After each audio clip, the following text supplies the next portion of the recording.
So we've been talking a lot about limiting beliefs, ego. These are topics that we will continue to talk a lot about. But today I want to share a mindset that can get in the way at work, and it can definitely get in the way at home, as a dad, as a husband, and that is your ego. So a lot of people have heard this idea of the monkey mind, or this voice in the back of your head that's often the person telling you that you're not good enough, that you didn't do a good enough job, and often keeping the bad habits going as well. He's the one usually convincing you that McDonald's for lunch is a good idea.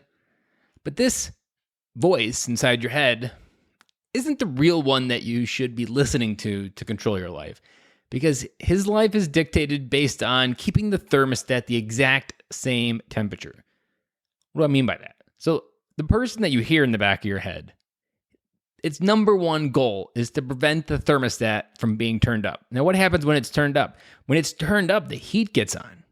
And that means you're growing. That means you're changing. It means you might actually break a sweat from whatever you're doing. And it doesn't like that. It wants the room to stay the same temperature.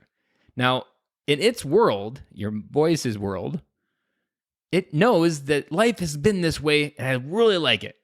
Now, what you have to also remember is just because you don't like your life doesn't mean that voice doesn't. And it could be any version of your life. It doesn't really matter. That voice will want it to remain the same. You could have a horrible life, but that voice knows only one thing, what the life that it's got now. And your voice is wired for safety. Biologically, in your mind, you're wired to keep yourself safe. And that voice is looking out for you in the same way that your ancestors looked out for lions, tigers, and bears. And I recently heard this idea behind this voice, that your voice in your head and your ego gets a voice, but you can't really turn it off, but it does not get a vote.